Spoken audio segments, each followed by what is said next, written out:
The next big fantasy anime is here, and somehow it's not an isekai. Welcome back, anime nerds. I have something interesting for you today, a captivating new fantasy anime that will transport you back into the long-lost realm of fantasy anime. So buckle up your seatbelts and get ready to embark on an epic quest filled with magic, friendship, and the ultimate battle between light and shadow. Oh god, that was cringe. Anyways, I'm gonna cut all the crap, and the anime we are going to discuss today is Sentenced to be a Hero. So without further delay, let's begin. So we start off with, in a world where heroism exists. No, I'm not talking about saving people or stopping world destruction. I'm talking about punishment for only the worst criminals, of course. Those sentenced to the fate of a hero are forced to fight at the front lines against the Demon King's army, and if they die, all they can expect is to be revived and continue to battle. So basically, heroism or our heroish stuff is done by criminals. But of course, this world all starts crashing down when one of the main heroes actually becomes a hero, and kills a god. Now this leads to a series of events that not only threaten to undo the slavery of the heroes, but also flips the world in general. Sounds interesting? Well, yes, we are going to discuss the story and other parts of the upcoming anime, but before that, let's start off with some topics that I have been wanting to talk about for quite some time. The source material for the show is the dark fantasy light novel series with the same name. Now, a lot of you may think that this is another isekai show, but it's not. We know almost 90% of all isekai plots are just filled with reincarnations, overpowered main characters, and, of course, a bunch of waifus. And here is a fact. This show is not like that. Whatsoever. It's a show with reincarnation, an overpowered main character, and waifus. Notice the difference? Anyways, jokes aside, nowadays isekai shows are everywhere. Whether you folks like it or not, in the end, this genre has essentially overtaken most of the anime industry, including traditional fantasy shows due to the similar settings. Thus, even when a new anime isn't an isekai, they're often mistaken as one. The prime example is this upcoming series, which is Sentenced to be a Hero. That is now set to receive an anime adaptation. Though it isn't an isekai, it sounds and looks just like one, barely resembling how fantasy anime used to feel and look back in the day. Because back in the day, fantasy anime never had the modern tropes like having an overpowered main character, let alone dungeons or the quest to make a freaking harem filled with waifus. Though they were arguably generic in their own way, they were at least exclusive and even narratively a little bit different in some ways. Viewers knew when a fantasy anime was being watched, and they didn't blend in with other genres or subgenres. With isekai, however, the tables have turned. Isekai and fantasy shows have come to a point where they can't be separated at all. But the main problem is this.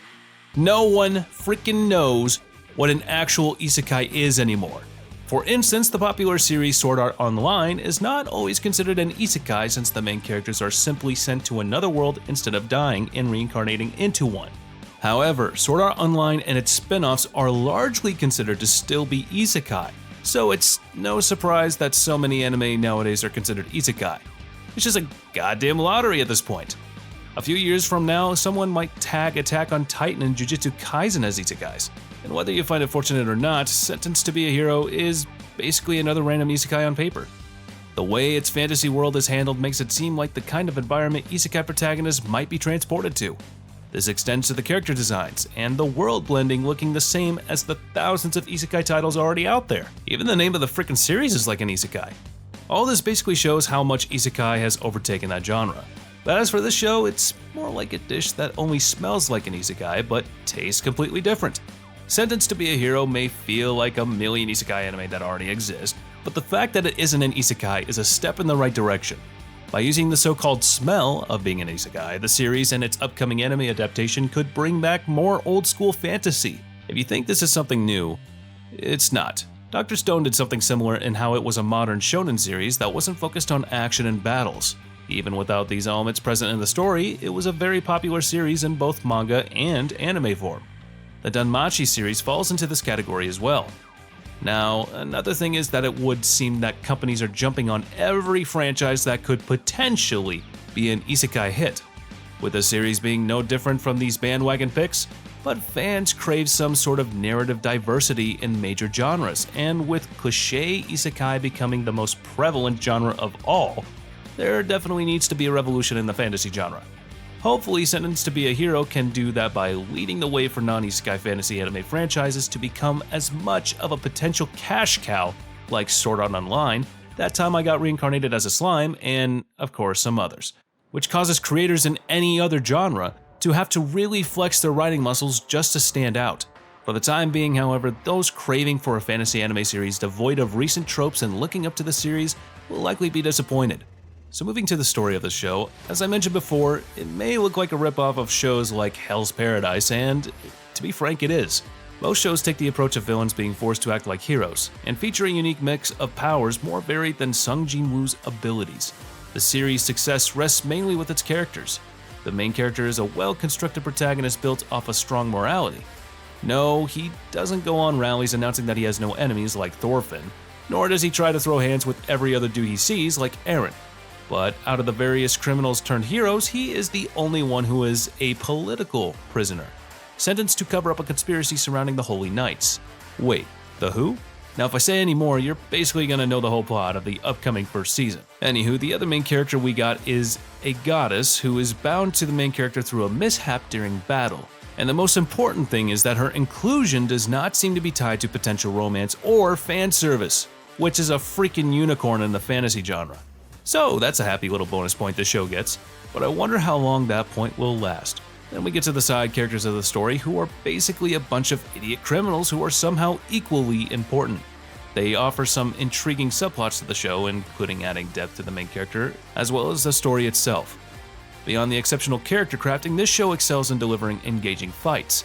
No, they won't be the level of Demon Slayer or Solo Leveling when animated, but I at least hope to see some fights that match the level same as Mushoku Tensei, or at least similar to it. So don't go nagging on Twitter and complaining about almost everything you see, just like the fandom of a specific series. But the fact is that the primary focus of the show is being on fun over a complex story, which may disappoint some viewers, and for once, I'm okay with that. The world building of the series is pretty easy to follow and works well, and you will probably love how it's written, and I'm personally excited to see what this show has to offer next in the story. So to go about the roundabout, Sentenced to be a Hero is a simple fantasy story that grows and expands the deeper one goes. The pacing, the selfish characters, and engaging world building. All of these make this show probably one of the better fantasy shows that I have enjoyed in recent times. Now, while the release date of the anime is still to be decided, bookworms who like getting in on early upcoming releases will find that they can just jump straight into the series from Volume 1 of the light novel. Because even in the novel, you will find out that the fight scenes and character conversations are just as entertaining as any other medium. It's written a bit amateurishly, but that just adds another positive point to the show's tally. The light novels currently have a total of 4 collected volumes, and for those who would rather watch Overflow or Redo of a Healer than read novels, I've got a piece of good news for you. A manga adaptation of this is already out there, but with only 1 volume being published so far, so you can choose which suits your taste. So even with all that said, the popularity of the show will depend on the quality of the anime adaptation. So if it's crap, just leave it. But by any chance it somehow delivers, do me a favor and don't sleep on this one. This might actually be one of the best fantasy shows coming out in 2024, and can open the gate for a whole new world of fantasy anime. Anyway, that's all I've got for today, guys. And if you were able to make it this far, please be sure to comment down below on what upcoming shows you think are most likely to be popular. And if you liked what I presented to you, be sure to hit that subscribe button and press on that bell icon and set us all to be notified about all our latest new videos. And also be sure to comment down below and tell me if you've already read Sentenced to be a Hero, or if you're planning to. And as for now, I'll catch you later. See you in the next one.